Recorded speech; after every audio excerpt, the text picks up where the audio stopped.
Hola, buenas noches, ¿cómo están? O buenos días o buenas tardes. Mi nombre es Beatriz Fernández, soy enfermera. Hace 28 años que investigo y autoinvestigo sobre la fibromialgia desde el momento que me dieron el diagnóstico.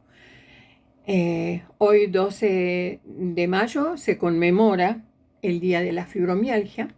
Para mí todos los días es el Día de la Fibromialgia. Por lo tanto, quiero hacer una breve reseña de todo lo que yo vengo estudiando, investigando, para que los pacientes aprendan de qué se trata la enfermedad, conozcan su cuerpo. Yo me dedico a eso, a concientizar, a divulgar todo lo que hay de fibromialgia a la fecha. Se imaginan que hace 28 años atrás no era como es hoy. Bueno, el 12 de mayo de este año van a ser prácticamente 28 años que la fibromialgia se ha reconocido como una enfermedad por la Organización Mundial de la Salud. Hay mucha investigación sin lograr todavía las causas. Esto es un trabajo que lo tengo de antes ya preparado, pero hoy hay algunos indicios. Y todo esto me ha servido de motivación a mí, ya que en la mayoría de los casos los pacientes con fibromialgia desconocen la manera de hacerle frente a la enfermedad y las estrategias para aliviar los efectos. Las necesidades físicas, psicológicas y sociales no están cubiertas y se sienten incomprendidos en el entorno familiar, social y laboral. Sobre todo hoy en el laboral, donde todavía no se sabe muy bien cómo tratar a los pacientes. Todo el mundo me preguntó en este trabajo que yo presenté en el año 23, porque el 24 no hice nada por un accidente que tuve, por qué estaba puesta como una enfermedad de salud mental. Una enfermedad mental tiene que ver con, perdón, con las afecciones de la salud mental que afectan a trastornos de ánimo, pensamiento y comportamiento, depresión, trastornos de ansiedad, trastornos de alimentación, comportamientos adictivos. Un problema de salud mental se convierte en una enfermedad mental cuando los signos y los síntomas, son permanentes, causan estrés y afectan la capacidad de funcionar. ¿Qué es la fibromialgia? La fibromialgia es una enfermedad neurológica, no es reumatológica. ¿La van a tratar los reumatólogos? Sí, porque tiene muchos síntomas parecidos a otras enfermedades como lupus, artritis, artrosis, etcétera, etcétera. Es una enfermedad crónica que tiene que ver con el sistema nervioso central y periférico. Y está clasificada con dos códigos. Uno es el M79.7 y el segundo es el que se puso después de la revisión de la 11ª revisión de clasificación internacional de enfermedades del ICD-11, que la fibromialgia incluye el código MG3001 como dolor crónico generalizado. Perdón que me trabé, pero quiero decirlo bien. Es relativamente nueva. Yo empecé a trabajar con investigaciones que empezaron en el año 1985, propiamente dicho, porque después anteriormente hay muchos trabajos y muchas cosas que se dicen, pero yo parto desde ahí. La Organización Mundial de la Salud la reconoce como tal en el año 1992. Y siempre se dijo que solamente atacaba a mujeres o mayormente a mujeres. Hoy les puedo decir que en el año 2025 eso ha cambiado. Hay muchos hombres que tienen fibromialgia, hay niños con fibromialgia, hay adolescentes y jóvenes con fibromialgia. Está relacionada pura y exclusivamente con el dolor. Las causas también se decían que eran desconocidas, pero a medida que va pasando el tiempo van apareciendo más cosas. Yo espero poder darle toda la información que tengo, y si no, haré otro video y este lo voy a subir a mi YouTube. Tenemos tan bajito el umbral del dolor que cualquier roce, un abrazo, una caricia, a nosotros los pacientes con fibromialgia se potencia, lo sentimos mucho más. Ataca articulaciones, tendones, músculos y partes blandas. Cuando yo hablo del sistema nervioso central y periférico, hablo del cerebro y la médula espinal, y del sistema nervioso simpático y el parasimpático. El simpático es el que nos... Simpático, y mira la paradoja, de simpático no tiene nada, porque es el que nos prepara para la huida en casos de emergencia, en un asalto o una pelea, etcétera, etcétera. Y eso hace que se inhiban algunas funciones de algunos órganos, como el hígado, el páncreas, la vejiga, etcétera. Y después está el sistema nervioso parasimpático, que es el que nos llama a la calma y nos estimula para que los órganos vuelvan a funcionar normalmente, ¿sí? Como les decía recién, el sistema nervioso periférico está compuesto por todos los nervios y la ramificación desde la médula espinal y se extiende a todas las partes del cuerpo, incluyendo los músculos y los órganos. Vuelvo a repetir, el sistema nervioso simpático es el que nos prepara para la huida y situaciones de emergencia o tensión. Y el parasimpático es el que hace que los órganos vuelvan a estar con un funcionamiento, digamos, normal. Todos saben que en algún momento la fibromialgia se diagnosticaba con unos puntos gatillos que en el año 2010 la Sociedad de Reumatología de Estados Unidos modificó eso. No los sacó, los dejó ahí, pero el diagnóstico de la fibromialgia hoy en día es pura y exclusivamente por la sintomatología del paciente. Ahora ustedes se imaginan que todo el cuerpo está cubierto de músculos, todo el cuerpo está cubierto de músculos, de tendones, de articulaciones, etcétera, etcétera. Hay pacientes que le dicen, me duele todo, hasta el pelo. No le duele el pelo, le duelen los músculos de la cabeza. Y es tremendo. Y duele en los cuadrantes superior e inferior, izquierdo, derecho.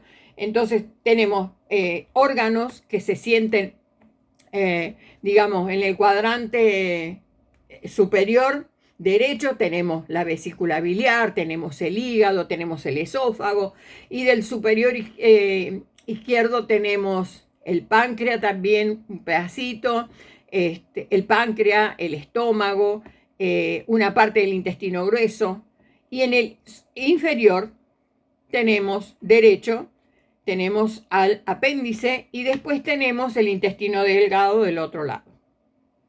¿Se imaginan ustedes que cuando nosotros decimos que tenemos dolor, en realidad es porque tenemos dolor? No estamos mintiendo, es un dolor generalizado, ¿sí? Que siempre que vamos al médico eso nos duele desde la coronilla hasta el dedo gordo del pie. Los orígenes y las causas son inciertos, pero cuenta con algunas pruebas respecto a lo que puede originar esta patología. Dicen que hay una falla de sustancias del proceso neuroquímico, que eso es lo que hace que tengamos mayor sensibilidad al dolor. Hay un desequilibrio de los neurotransmisores del sistema nervioso, como el glutamato, el espartato, aminoácidos y excitadores del sistema nervioso central, ¿sí? Después, el ácido butírico, la GABA, es el principal inhibidor del encéfalo, que tiene que ver con la serotonina, la acetilcolina, la dopamina y la noradrenalina. Perdón, tengo la lengua trabada y ya van a saber por qué. Las causas genéticas. Hay estudios científicos que avalan que la fibromialgia está en nuestro ADN. Y si nosotros estamos predispuestos genéticamente, bueno, la enfermedad se desarrolla.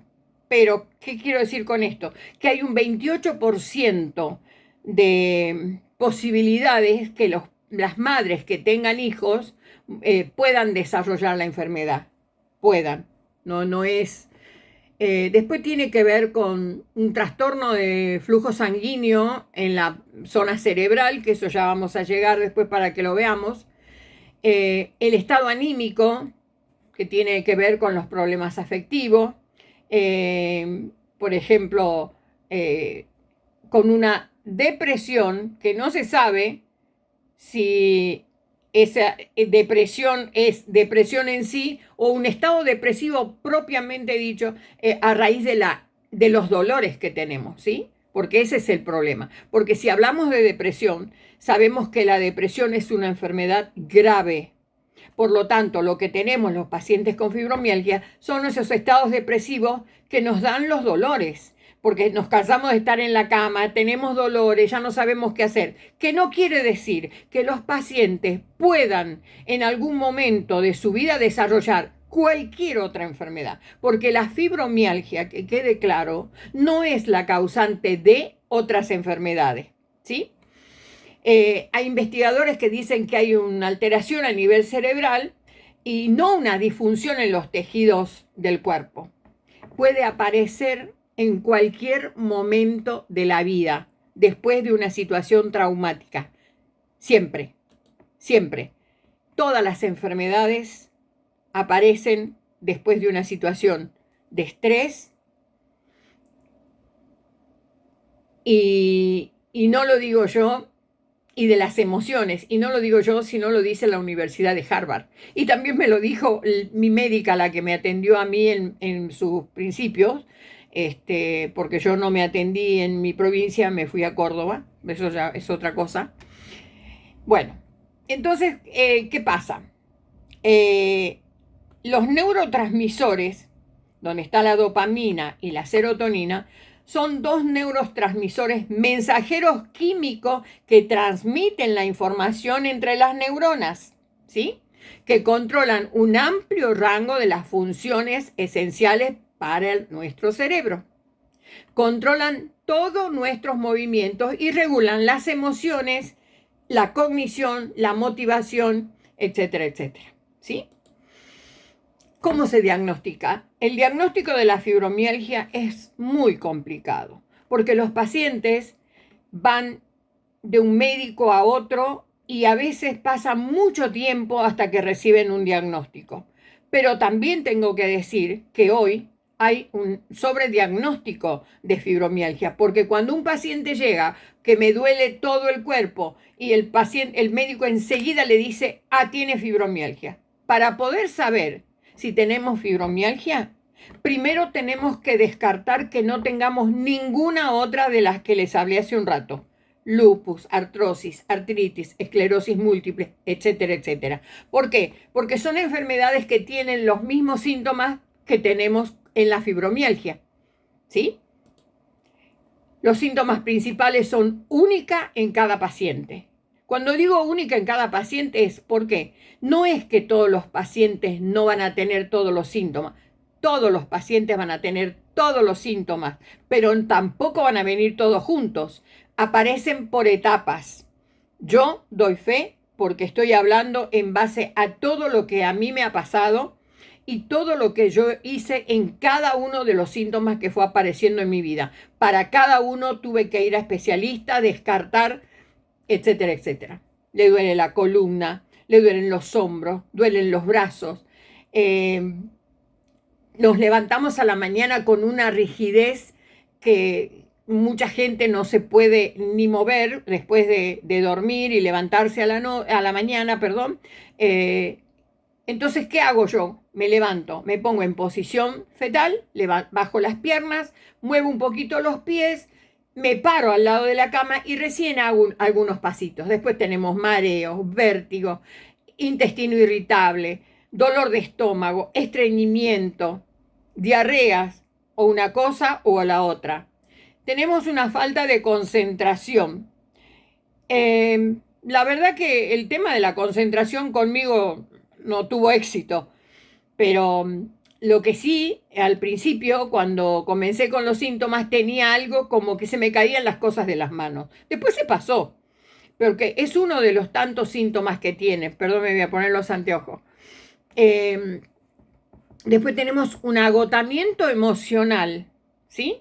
Y tenemos una fatiga que le llaman fatiga crónica y ya es todo un... La fatiga que tenemos es un exceso de cansancio. Hoy la fibromialgia es síndrome de fatiga crónica, encefalomielitis miálgica, que es mucho más grave que lo otro, y fibromialgia. Son las tres. Hay médicos, investigadores, hay un médico de Barcelona, del Hospital Valle de Brom, que él dice que en algún momento se tendrían que unificar, pero hay mucho estudio al respecto, ¿sí? Entonces, hay, ¿cómo les puedo decir? Todos ponemos en la misma bolsa y todo no es lo mismo, pero sí son todos los síntomas de la fibromialgia, ¿sí? Nada más que la encefalomelitis miálgica es tan grave y es tan invalidante que cuando el paciente lo tiene, llega un momento que ese paciente no se puede mover, lo tienen que levantar para ir al baño, lo tienen que bañar, le tienen que dar de comer, etcétera, etcétera. Después se pasa, pero hay pacientes que la pasan muy, muy mal, muy, muy mal. La fibromialgia pica, sí, da comezón. Y los pacientes un día parece que les empieza a picar todo y no tienen nada. Bien, se fijan que comieron y comieron perfecto, lo mismo que comen siempre, pero ya vamos a llegar a eso para que sepan de qué se trata eso. Después tenemos la vejiga irritable, podemos tener más ganas de orinar, tenemos una disfagia, ¿no? Que tiene que ver con la lengua. Ustedes no se olviden que la lengua es un músculo, igual que las cuerdas vocales, porque también afecta a las cuerdas vocales, y un montón de otros síntomas. En total son más de 250 síntomas. Que esos síntomas no van a aparecer todos juntos, no. Van apareciendo, pero a medida que van apareciendo, al paciente lo pasa, pero hay que pasarlo, ¿no? Porque no es fácil tener que estar todo el tiempo con distintos síntomas. Por eso yo digo, ¿a qué me dedico yo? A concientizar y hacer que el paciente conozca de qué se trata su enfermedad. Que así tendría que ser con todas las enfermedades, porque nosotros tenemos una enfermedad que no aparece en ningún estudio, no aparece en radiografía, ni en resonancias magnéticas, ni en análisis, en nada todavía. Hay algunos trabajos de investigación con biomarcadores, pero en Japón, por ejemplo, que todavía no han llegado a la Argentina, no tenemos, lamentablemente no tenemos, como tampoco tenemos en Argentina una estadística y tampoco hay mucha investigación en Argentina. Hay poquitos que recién están empezando en Buenos Aires. Hay mucha gente que todavía, hay muchos profesionales que todavía se resisten. Entonces los pacientes la pasan muy, muy mal. También hay pacientes que hablan del síndrome de sensibilidad central y quieren que cuando se trate todo junto. ¿Y qué quiere decir esto? La sensibilidad central tiene que ver con la sensibilidad al alcohol, con la sensibilidad a los cambios de estación, con la sensibilidad a los olores, a los ruidos, a la luz, con la sensibilidad a los productos químicos, con la sensibilidad a los alimentos. ¿Por qué? Porque los alimentos, lamentablemente, la mayoría tienen químicos, porque no es como antes cuando comíamos sano y todo estaba, la tierra estaba mucho menos contaminada con químicos, pero bueno, entonces hay que tener mucho cuidado y por eso soy tan insistente yo en que tienen que aprender a conocer su cuerpo. La alimentación es fundamental, pero yo no sé si voy a tener tiempo de hablarles de esto, pero después yo voy a dar un taller al respecto, así que todos los que quieran ya se comunicarán conmigo. Después hablamos de la sensibilidad química múltiple. ¿Qué quiere decir esto? Es una afección crónica adquirida, ¿sí? Cuyo origen no está del todo clara. Ustedes deben haber escuchado por ahí de gente que vive en determinados lugares donde hay algunos aparatos que tienen que ver con el tema de la electricidad o con químicos de alguna fábrica. es de difícil diagnóstico, ¿no? Porque no cuenta con biomarcadores biológicos específicos para eso. Y afecta al 55% de las mujeres entre 40 y 60 años. Esta estadística que tengo es de 3 o 4 años atrás, o un poco, sí, más o menos. Hoy eso debe estar modificado después de la pandemia, ¿no? Y tiene una hipersensibilidad al inhalar sustancias químicas de distinta naturaleza.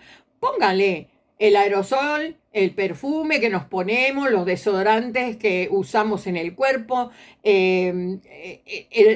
lo que usamos para los mosquitos, a los disolventes, a los metales pesados, que en dosis pequeñas no nos afectan, pero cuando eso se prolonga en el tiempo, es peligroso.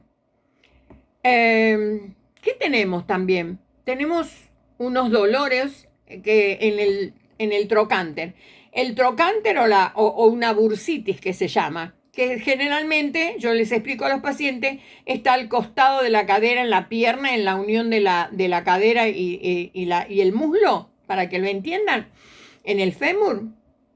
Se inflama, esa bolsita se inflama y a veces ese tiene un líquido que sobresale y eso es lo que produce dolor. Hay muchos pacientes que han tenido que ser operados, no de fibromialgia, ¿no? Pero hay pacientes normales que no tienen otra cosa, pero que a veces tienen este problema, que tuvieron que ser operados por... Yo estuve casi un año, pero yo ya sé cómo es mi cuerpo. Yo espero con todo, porque de cada síntoma que yo tuve, de cada uno de los síntomas, y miren que tuve muchísimo, porque hace 28 años que estoy diagnosticada, me hice estudios con el especialista que correspondía y no con uno, sino con dos distintos que no se conocieran para descartar, porque nuestra enfermedad se diagnostica por descarte. Una paciente me dijo, ¿cómo? ¿Es descartable la enfermedad? No, no es descartable, es por descarte, porque no tenemos análisis, como les decía recién, ni radiografías, etcétera, etcétera. Entonces descartamos que no haya ninguna de las otras enfermedades para recién decir tiene fibromialgia, cosa que hoy mucho no se está haciendo. Entonces el paciente es más fácil decirle, tiene fibromialgia, vaya, tome esto y ya está. La fibromialgia es todo un combo compleja que los médicos no quieren atender, porque es una enfermedad compleja, porque yo hoy voy al médico con mucho dolor y a los 2 días vuelvo y estoy o peor o igual. Entonces llega un momento que el médico no sabe qué hacer. ¿Pero por qué pasa eso? Porque los médicos, y lo digo con mucho respeto, no investigan, no quieren. Como también pasa con las investigaciones, que en algunos casos está, después de la pandemia paró bastante, porque ustedes saben que para hacer una investigación se necesita mucho dinero. Hubo investigaciones y trabajo científico que no dieron resultado, por lo tanto los laboratorios descartaron y no quisieron seguir. Pero bueno, hay trabajos hechos, y hay cosas muy importantes. De otra cosa que les quiero hablar es del nervio vago, que nadie habla. Hace 2 años, en mi última charla, donde había más de 100 personas, yo hablé del nervio vago. Y de vago no tiene nada, porque ustedes saben que el nervio vago es el nervio más largo que recorre todo nuestro cuerpo. ¿Sí? Nosotros tenemos 12 pares de nervios, de los cuales este corresponde al par 10. Y controla al sistema nervioso parasimpático. Supervisa un enorme rango de funciones cruciales para la salud. Comunica los impulsos motores de cada uno de los órganos de nuestro cuerpo, ¿no? La laringe, el diafragma, el corazón. Y también comunica con funciones sensoriales, ¿no? Oído, lengua, los órganos viscerales como el hígado. Nace acá en el bulbo. Yo me señalo porque para los pacientes, porque esto en realidad los médicos me van a entender, pero al paciente yo le digo que nace acá atrás y se recorre todo el cuerpo. Y son 2, ¿sí? ¿Qué pasa con esto? Se conecta con la faringe, con el esófago, con la laringe, con la tráquea, con los bronquios, con el corazón, con el estómago, con el páncreas, el hígado y otras vísceras como los riñones y los intestinos. Por eso es que tenemos tantos síntomas y decimos intestino irritable, vejiga irritable, etcétera, etcétera. Controla cómo se mueve la comida en nuestro estómago. Miren lo importante que es.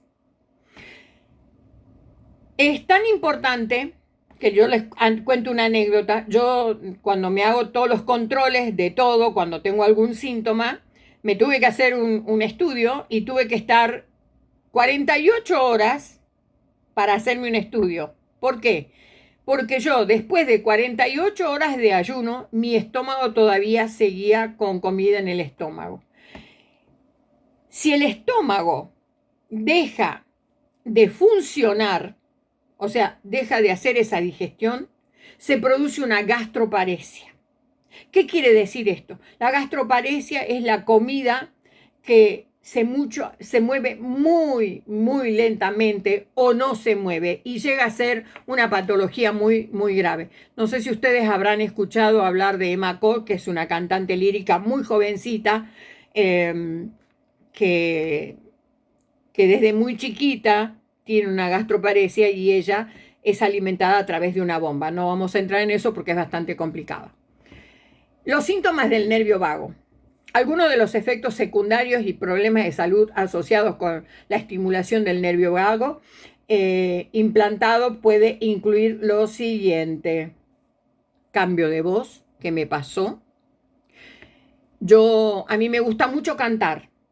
Y hace 2 años empecé un domingo poniendo música, esperaba a mis hijos para comer y de pronto quería cantar y no podía. No me salían las notas, ni altas, ni bajas, y era como que desafinado. Digo, qué raro. A los 2 domingos siguientes, otra vez hacerme todos los estudios, ir al especialista, nariz, garganta, oído, hacerme todo, absolutamente todo. Fui a 2. Acuérdense lo que yo les digo, para descartar, no tenía absolutamente nada. Entonces le digo al médico, qué suerte, doctor, es la fibromialgia. Y el médico se enojó, muy conocido acá. Y ahora todo es fibromialgia. Y bueno, ahí yo le dije, no, doctor, no es que todo es fibromialgia, yo soy paciente con fibromialgia, pero le expliqué. Bueno, después tenemos dolores de garganta, ronquera. Hay días que tengo más, otras menos, y otros días que mi voz sale limpita. La dificultad para tragar, eso tiene que ver con esa disfagia, esa picazón que les hablaba hace un rato y ese hormigueo que tenemos a veces en la piel, ¿no? Y después la hinchazón de la lengua. A mí se me hincha la lengua. También fui, me hice ver todo y es todo no tengo absolutamente nada. Y hoy estoy medio trabada, les cuento. Entonces se me hincha la lengua, después se me pasa y un día estoy normal y hablo normal y no tengo problema. Ya me acostumbré. Entonces ya conozco mi cuerpo, ¿sí? Y así como eso, un montón de síntomas. Miren, el nervio vago uno lo puede controlar, pero diagnosticar que el nervio vago está enfermo, porque en realidad lo que tiene ahora es una inflamación y está cubierto por una mielina y todo lo demás, es muy complicado también. En el caso de la fibromialgia ya se sabe. Entonces, ¿qué tenemos que hacer cuando tenemos todos esos problemas? Tenemos la sensación de desmayo, que la tengo, también tengo una disautonomía que es propia de la fibromialgia, ya me hice todos los estudios con 2 neurólogos, me diagnosticaron la disautonomía, tengo esos desmayos, esos presíncopes que a veces me dejan muy, muy planchada y es espantoso. Y que tampoco no son bueno tenerlos, ¿no? Porque por ahí uno va caminando y yo me empiezo a sentir mal y bueno, yo ya sé lo que tengo que hacer. Lo que hay que hacer en ese momento es mojarse las manos o la cara con agua fría. O en el lugar donde esté, si puede conseguir hielo, se pone hielo en las manos hasta que le queme el hielo en las manos y trata de ponerse a esta altura, ¿no es cierto?, la mano helada, como para incentivarlo y que y que por lo menos se acomode un poquito. Hay que tener cuidado con la alimentación, hay que comer pescados azules, marisco, bueno, es caro. Entonces comamos liviano, pollito, esas cosas. Nos tenemos que masajear el lóbulo de la oreja. Cuando usted se empieza a sentir mal, empiezas a masajearse el lóbulo de la oreja, no importa que le duela, pero fuerte. Y eso hace que se estabilice un poco. Tiene que cantar, no importa. Si le sale mal, no importa, pero cante, tararee, aunque sea una canción, no importa dónde esté. Y ríase a carcajadas. Sí, señor, ríase a carcajadas. La gente se ríe cuando yo digo, pero sí, ríase porque la risa hace que el nervio se calme. Entonces, bueno, nos riamos de la nada y me dirán que estoy loca, no importa. Y después tenemos que hacer una respiración rápida, torácica, ¿no? Para poder, que es el signo de estrés y activa la rama simpática. La respiración diafragmática no sirve porque no lo activa al nervio, ¿sí? Bueno, me río porque yo les cuento y bueno, les tengo que decir cómo hago yo. Se imaginan que yo tengo 75 años y yo me levanto todos los días, ando, bueno, tengo mi medicación, tengo mi tratamiento hace muchos años, yo no voy a hablar de medicación, absolutamente. Y si alguien quiere preguntar algo, yo les aviso que sobre medicamentos yo no voy a hablar, me parece una falta de respeto, es una cuestión de responsabilidad mía. Tampoco le permito a los pacientes que estén dando y recetando porque no es así. Para eso tienen que ir al médico. Vayan al médico, siempre digo, vayan al médico. Yo lo único que hago acá, yo soy enfermera, no soy médico, pero sé muchísimo de mi enfermedad, también conozco mi cuerpo, pero también soy muy responsable. Tienen que ir al médico. En una oportunidad tuve un problema en el esternocleidomastoideo, se me inflamó y no sabía qué pasaba. Ese es el más importante que tenemos al costado del cuello, que muchas veces se lo ignora, pero tiene las funciones y la responsabilidad de que podamos girar la cabeza, estirar el cuello, flexionar, y tiene que ver, digamos, el principal motor de las cervicales como una cervicalgia, y si se daña, involucra el sistema nervioso endocrino, cardiovascular, respiratorio, digestivo, incluso los primeros rasgos faciales. Así que hay que tener mucho cuidado. Después tenemos el nervio de Arnold. Yo la pasé muy mal, no podía poner la cabeza en la almohada, no sabía si estar acostada, parada, sentada. Es un nervio que lo tenemos acá atrás, usted vio donde nace la columna, al costadito hay como un agujerito, y por ahí sale el nervio de Arnold que recorre la cabeza. Es un dolor espantoso, porque es un dolor neurálgico, es algo como que le están apretando. Y me llevó mucho tiempo también saber de qué se trata. Después se va. Entonces, de todo lo que yo le estoy hablando, mucho tiene que ver la forma cómo usted se maneja, la alimentación, que es fundamental. Tratar su microbiota, intestino, eje, cerebro es fundamental. Yo hago todo al pie de la letra. Igual a veces digo, por ahí como algo que no tengo que comer y bueno, me tengo que bancar la inflamación, porque la fibromialgia tiene mucho que ver con la inflamación. También se hablaba en algún momento la fascia. La fascia tiene que ver con eso, esa piel que recubre cada uno de los órganos y se unen entre sí. Que, a ver, le pongo un ejemplo. El pollo, usted vio, el pollo tiene como una telita finita que se hacen como globito. Con esa es la fascia. Todos los órganos, todos los músculos nuestros tienen cada uno recubierto y se unen entre sí también. Entonces, ¿qué pasó? La doctora Ginebra Lipton, que es una médica francesa, que en su momento le diagnosticaron fibromialgia, estoy hablando hace muchos años atrás, tuvo que dejar su carrera en medicina porque lamentablemente la enfermedad la dejó mal. Cuando se repuso un poco, se recibió de médica, estudió medicina, ella es graduada de la Universidad de Tufts y está certificada por la Junta de Medicina Interna de Capacidad en Medicina Funcional y tiene un enfoque holístico que combina la medicina occidental y la alternativa. Y es autora de un libro, de un manual de fibromialgia que no lo pude conseguir. Ella dice, esa malla, como yo le digo, de la fascia, que es muy finita, que envuelve los órganos, es una de las pocas especialistas clínicas en el mundo que se enfoca pura y exclusivamente en la fibromialgia. Ella tiene una clínica en Francia. Ella fue su propio conejillo de India, ¿no? Y desarrolló cuando desarrolló la enfermedad. Teorizó por primera vez en el 2010 el vínculo entre la fascia y el dolor crónico. Bueno, así como esto, hay un montón de otras cosas, hay cosas nuevas ahora. Ella busca explicar que los tejidos faciales podrían ser no necesariamente la causa, sino en todo caso el lugar donde se activa el dolor. Pero también sabemos que el dolor también se activa acá, ¿no? Pero bueno, hay un montón de teorías. Dice que las fascias no son tejidos pasivos ni entumecidos, sino que están ricamente inervados y por lo tanto pueden ser la sede del dolor. Y yo creo que no está equivocada, pero bueno. Una fascia estresada, dice, pierde su movilidad.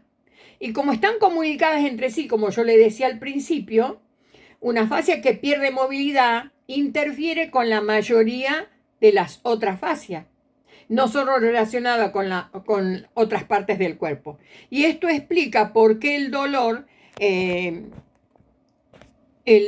generalizado, perdón. Entonces, tenemos que aprender a conocer el cuerpo. Esto es lo que yo hago, que por favor conozcan su cuerpo, conozcan los síntomas, no se asusten. Yo entiendo que es difícil, entiendo que no todo el mundo puede ir a los médicos y pedir que le hagan los estudios. Hoy la medicina está muy complicada, en Argentina sobre todo, en otros países también. Pero bueno, acá también tenemos que hablar de la epigenética. La epi es lo que va por encima de los genes. ¿Qué hace la epigenética? Ofrece alternativas e integra terapias científicamente probadas por la Organización Mundial de la Salud. Dice que no hay que darle la espalda a esta demanda social que cada vez es más real y que la sociedad está formada e informada, porque hubo en algunos momentos que nadie sabía de qué se trataba. Y uno la definen como la nueva revolución de la genética, y otros la consideran como un cimiento a una nueva medicina. Y los expertos dicen que en epigenética investigan el misterio de por qué en los seres vivos se activan algunos genes y se silencian otros para moldear así sus características físicas y cómo estas activadas lo predispone a desarrollar o no enfermedades. ¿Sí? Miren qué importante que es todo esto. Bueno, yo también lo puse a los telómeros que miden la edad biológica del ser humano, porque también ya hay estudios que también tienen que ver con la fibromialgia. Elizabeth Blackburn, que fue premio Nobel de Fisiología y Medicina en el año 2009, descubre la telomerasa. Los telómeros son las terminaciones que protegen a los cromosomas, ¿sí? Son los capuchones que tienen los cromosomas. La gente se enferma de cáncer, de estrés, etc. Los niños, por ejemplo, que tienen traumas infantiles como el abuso sexual, la separación de padres, el bullying, hay un montón de cosas. Y en estos pacientes se ha estudiado que el telómero se acorta, es más pequeño. En cambio, en las personas sanas, los telómeros son más largos. ¿Por qué? Porque son más optimistas, se ilusionan y alargan los telómeros. La felicidad, como dice, la felicidad y el optimismo garantizan una buena salud para la vida. Así que bueno, hay que cuidar, yo cuido mis telómeros por las dudas. Además, quiero estar bien. La otra cosa que es muy importante también en la fibromialgia es la homeostasis, que es el mecanismo complejo presente en organismos vivos. Absorción y rendimiento y correcto proceso de alimentos y proteínas que ingresan al cuerpo. La acción biológica de los seres vivos que representa un correcto funcionamiento del metabolismo. Es una función estructurada y calibrada entre un sistema de hormonas y glándulas cerebrales que garantizan un rendimiento corporal efectivo. O sea, hay muchas cosas que hoy están en estudio que son muy, muy importantes, ¿no? Bueno, acá voy a dejar, tengo muchas otras cosas para hablarle, pero voy a tratar de, lo que sí les quiero decir, discúlpenme un segundo, quiero hablarles de algo que no quiero dejar pasar porque es muy importante, acá, de la disfagia, ¿no? Porque yo hace un rato hablé de la disfagia. En marzo del 2021 se ha realizado una búsqueda sistemática de bases de datos, actas de datos de congresos seleccionadas, ¿no? Incluyeron estudios que informan sobre la presencia y naturaleza de los problemas de alimentación, bebidas, en una cantidad de pacientes. Y esto lo voy a leer porque es un trabajo que lo encontré hace poquito. Y evaluaron críticamente los estudios incluidos utilizando las herramientas de Joanna Bridge. Y con 38 estudios potencialmente elegibles, con 6 estudios incluidos en análisis, demostraron que, miren, me voy a correr un poquito. Demostraron que la disfagia, enfermedades y la enfermedad de reflujo son prevalentes en pacientes con fibromialgia con un 51,9%, un 25 y un 25,9% respectivamente, entre otros problemas. Miren ustedes si no es importante. Y esto yo hice un curso justamente porque investigando descubro esto y dije, bueno, ¿qué hice? Médico para ver de qué se trataba y realmente tiene que ver también con la fibromialgia. Así van apareciendo un montón de síntomas.